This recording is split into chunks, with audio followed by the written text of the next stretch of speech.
Hello, beautiful people. Welcome to another episode of Politics and Pop Culture with Ciara. And Chris Sumlin. Today is Friday, September 25th, 2020. Ciara, how are you feeling on this beautiful Friday?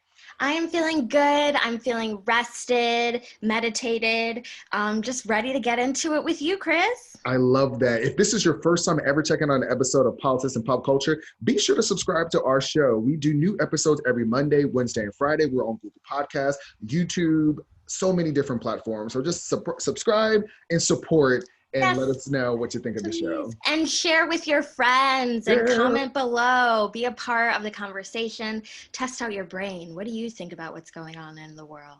Very, very true. Ciara, what news do you have for what's going on in the world of politics and in our world? Yes, so of course we have to start out with Breonna Taylor and the protests that ensued. Right after our episode, like literally right after our Mhm. episode on Wednesday, I think they came out with a verdict. So protesters marched through Louisville for a second night and demanded justice for Breonna Taylor after a grand jury declined to charge 3 officers with her killing.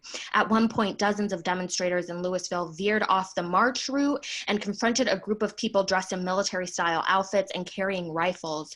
The protesters chanted Black Lives Matter and No Justice, No Peace as they ringed the group.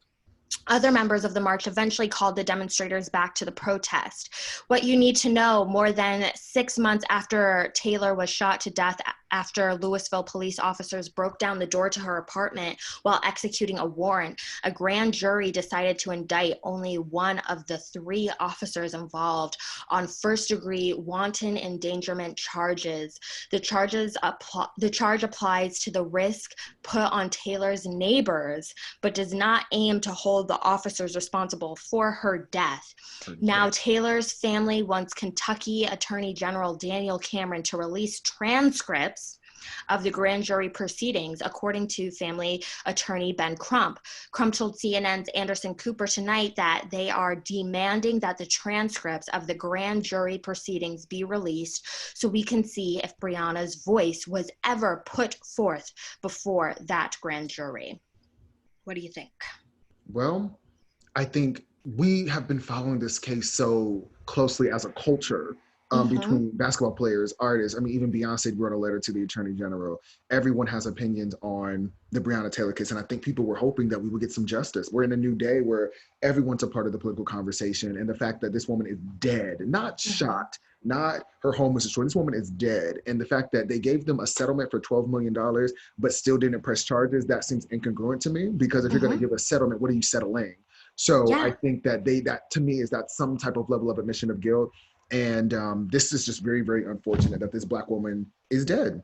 And Yes. the person who killed her, someone literally released bullets into her home, killed her, and is not facing any type of accountability. That's really unfortunate. It is. It is like I've been seeing the quote go around like, I'm not surprised, but I'm disappointed. Like, I'm not surprised.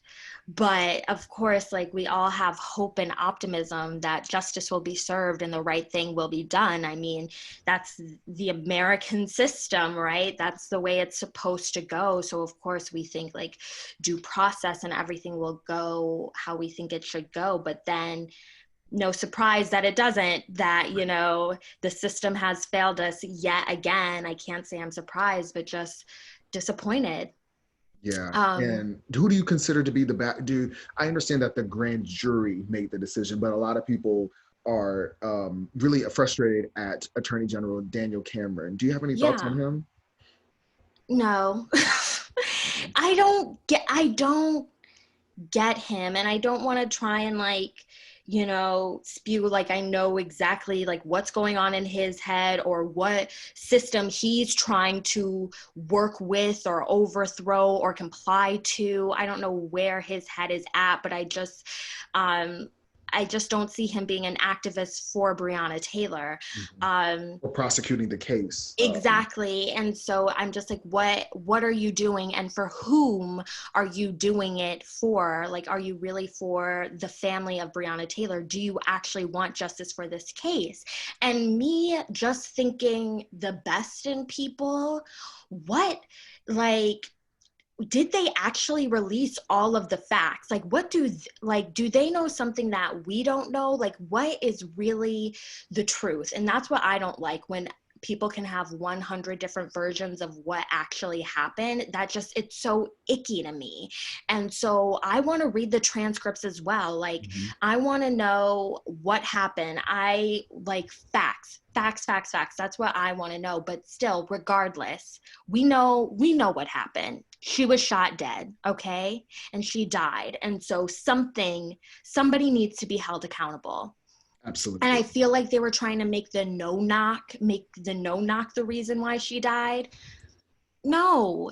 So the police officer is the reason. So it's just like, he should be arrested for murder. And these charges are bogus. It's almost insulting. I saw a caption on social media that said Breonna Taylor's cops were charged for the bullets that were missed and not the bullets that hit or were It's made. ridiculous. It is insulting. Yeah. And I just know I teach a course on Thursday evenings, and I just was talking to my students about it.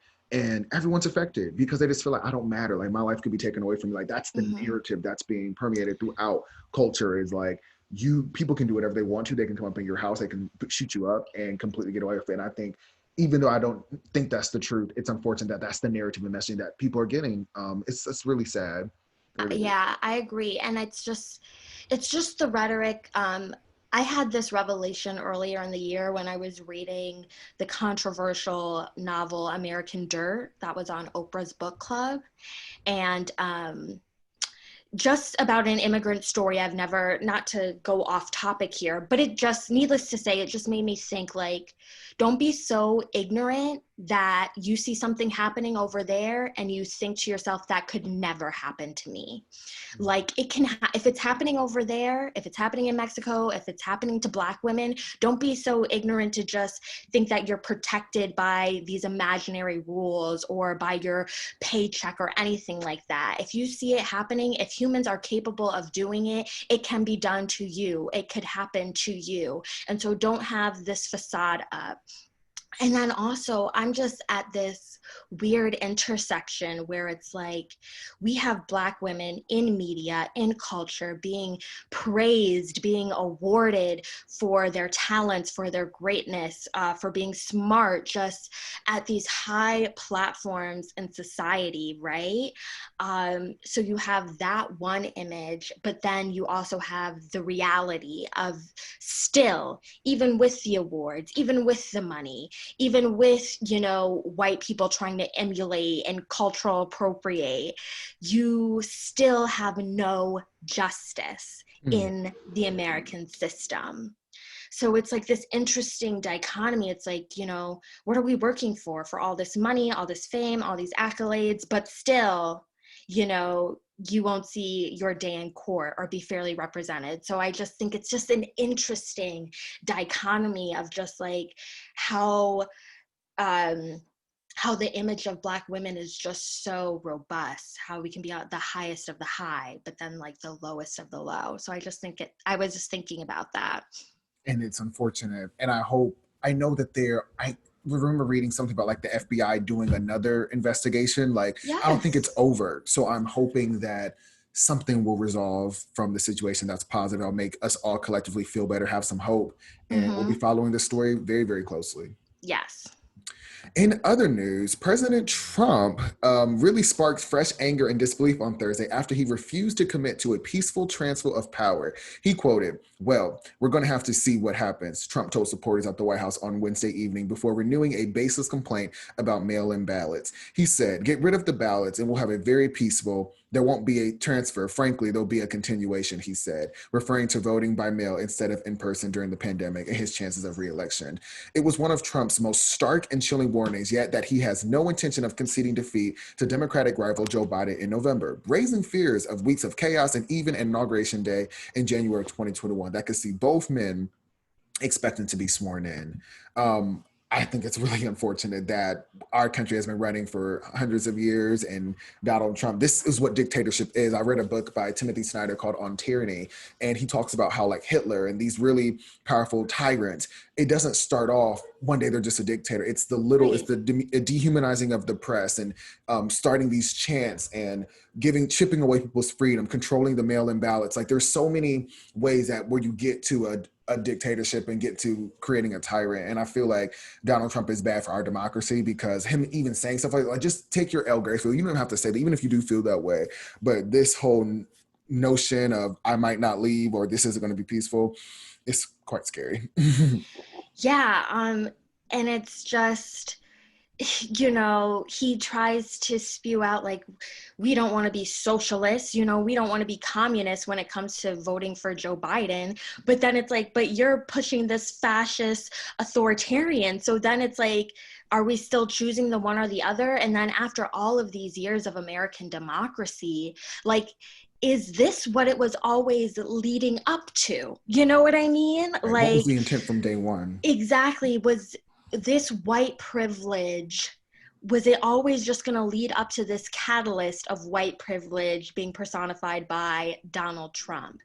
But if anything, what I have learned from Donald Trump is the rules are, there are no rules, like, Mhm. period.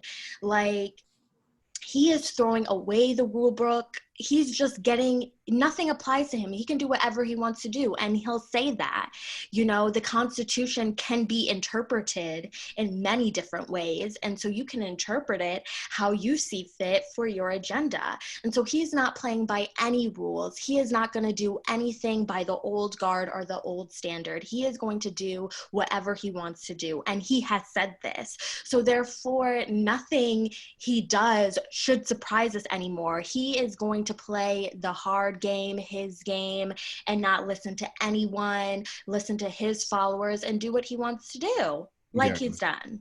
And it'll be just very interesting to see how this election is going to play out. Part of me feels like if there was no coronavirus, Donald Trump would be a shoo-in for re-election. And then Mm-hmm. another part of me feels like because of the coronavirus, maybe he won't be, because I think for me, I know a lot of Trump voters, the way his response was to the coronavirus and the way he handled it has turned a lot of people off.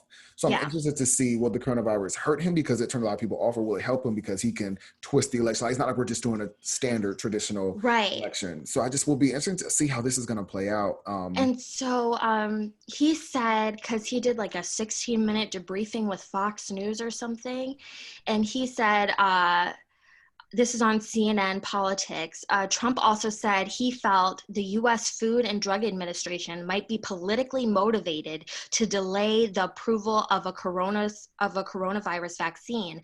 The FDA is considering new rules for authorization of a COVID-19 vaccine that could push approval until after Election Day. And so it's just like, for Donald Trump, it's not Donald Trump pushing for a vaccine.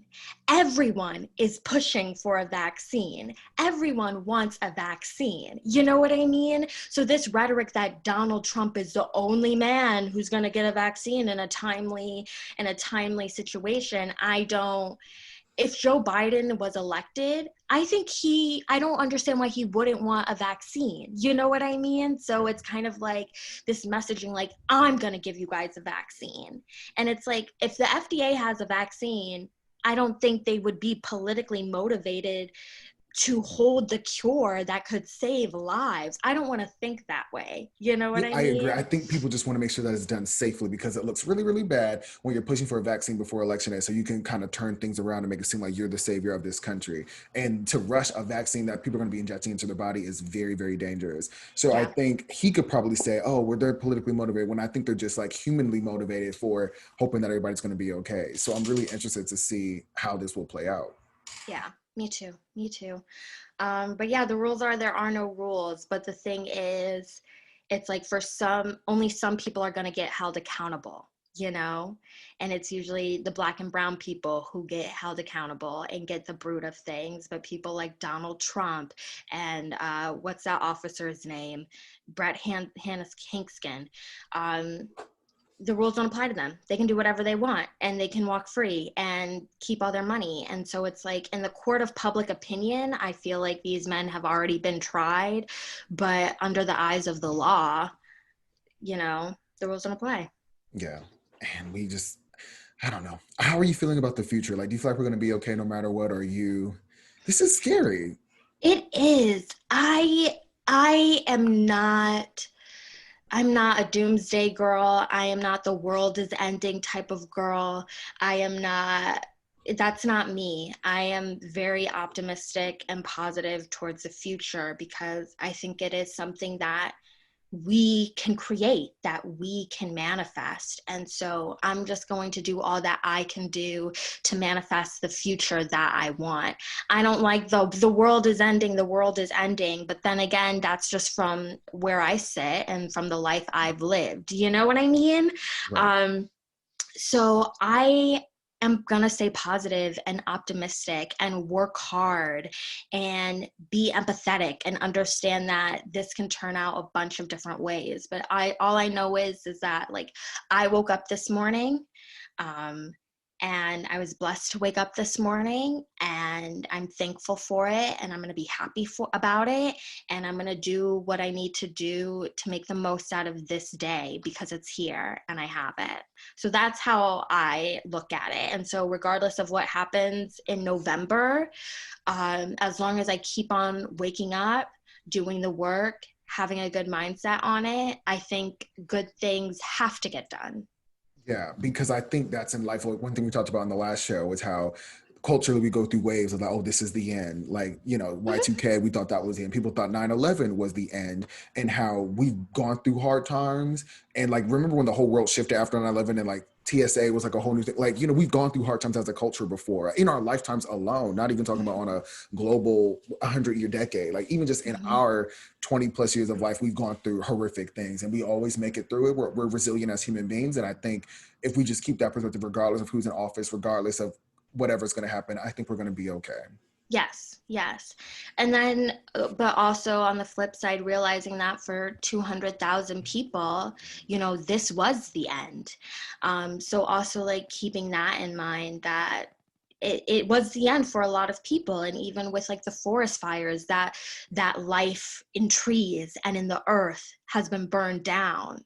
So that was the end as well. But I do believe there will be a rebirth, a regrowth. We can keep on planting seeds and watering and being patient.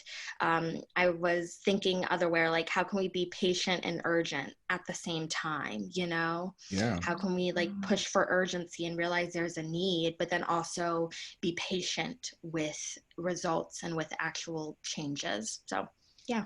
The circle of life, like It you said, we plant is. more It seeds. Like, yeah, is. that's like how it It's is. not the end until it's the end, okay? Correct. And every day we get another chance to keep trying and try to get it right. Yes, yes, Love that. exactly. But them booing Donald Trump to his face on the Capitol Hill steps. Not a surprise. Not a Not a surprise. surprise. That's karma. That's Mhm. karma. You put that energy of people yelling and chanting out Feel that there. seat. Feel that seat. Lock Yeah. her up. Send her You put back. It's always some so oversimplified so vote him catchphrase. out. And so it's like you set that up for yourself, sir. Like you set that up. Big facts. In the So world of pop culture, what's going on with Mr. Tory Lanez and Megan Thee Stallion? Have you been following?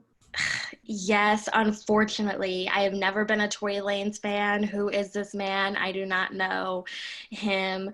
Um, it's just a shame. It's a shame that people are trying to make profit off of pain, off of rumors, off of it's just have dignity The or back of a black self-respect. woman. Like, literally, this is another black woman at risk going through something, and it's not being taken seriously. And it's just very, very, very unfortunate. For those of you who are not aware, Tory Lanez is a rapper, and he was accused of shooting rapper Megan Thee Stallion.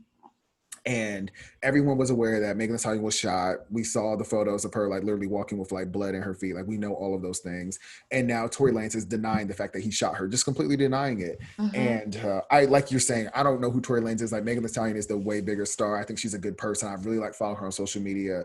And I just feel like this is a chance for Tory Lanez to try to have a come up and try to be relevant. And I feel like that's what we're seeing. We're not seeing like real logical thinking and real facts. And I hope she just completely doesn't even acknowledge him. I hope she doesn't even respond. I hope she just like let Tory Lanez just self-destruct.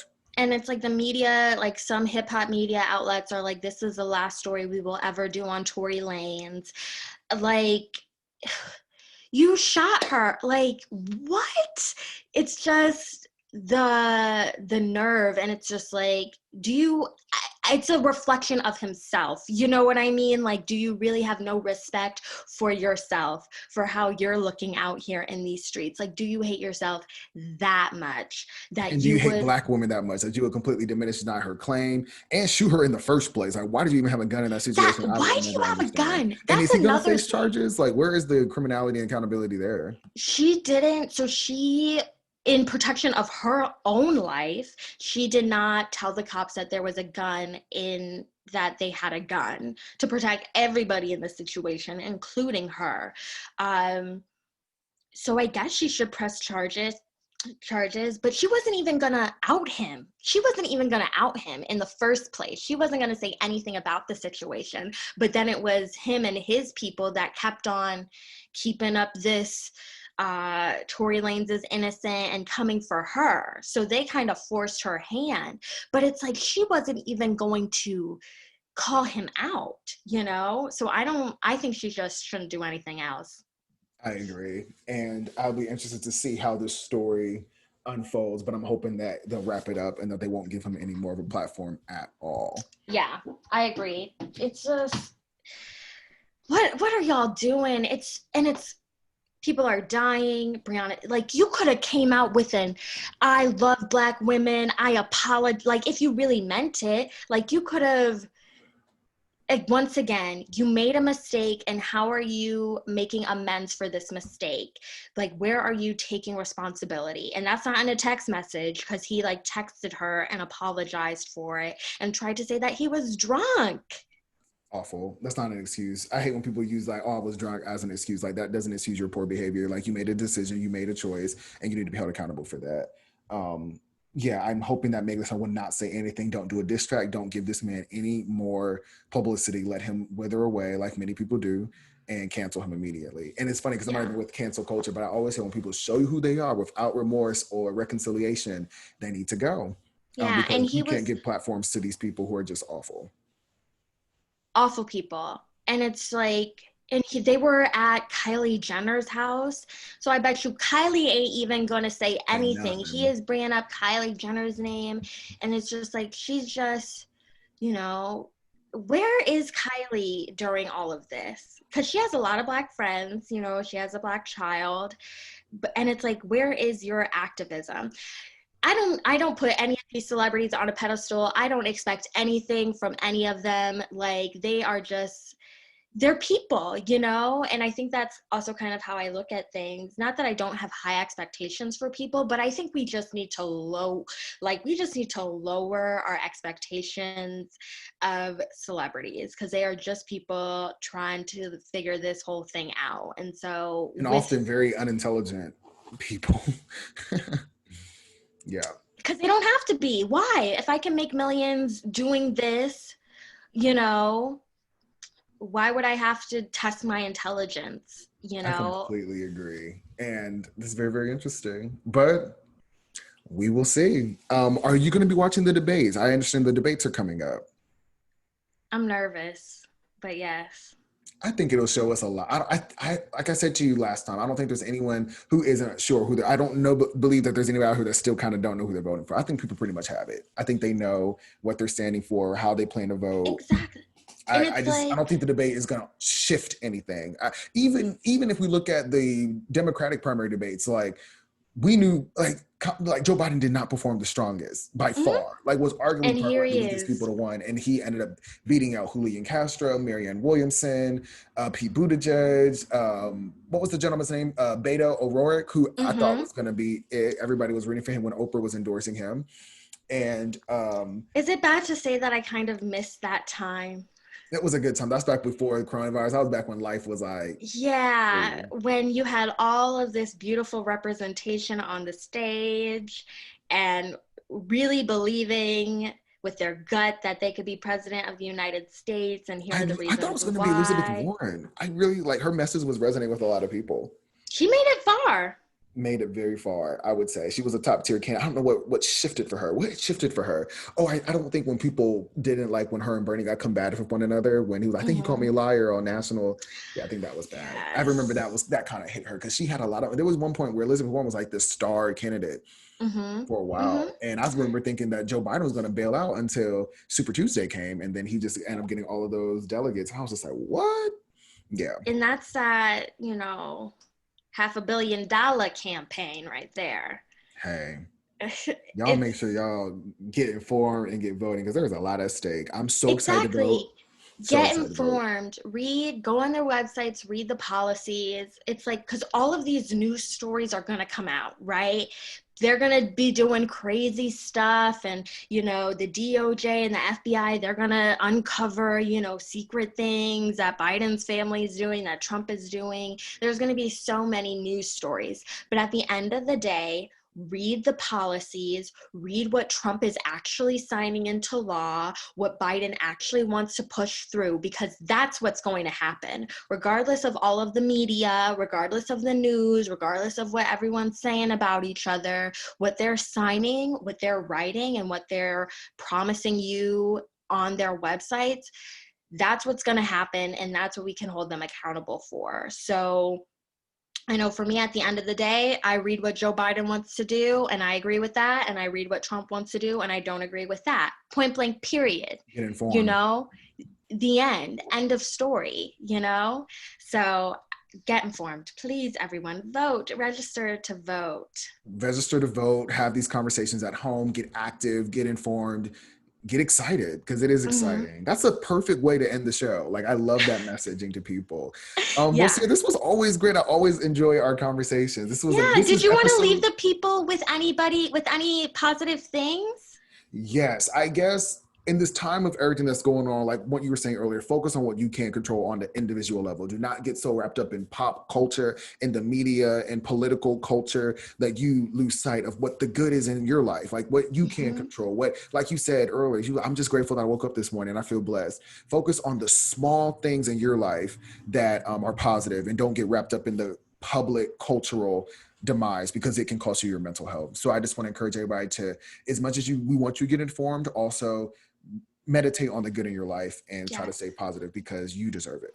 Yes, that was beautiful. Thank All you. right. Thank you, everyone. Like, comment, subscribe, tell your friends, tell your kids, tell your wife, tell your husband, tell your partner. We're here Monday, Wednesday, and Friday. Yes, Yes. thank you so much. And everyone have a great weekend. We'll pick this back up on Monday. Yes. Thanks for watching another episode of Politics and Pop Culture with Ciara. And Chris, we'll see you next time. Thanks so much. Bye.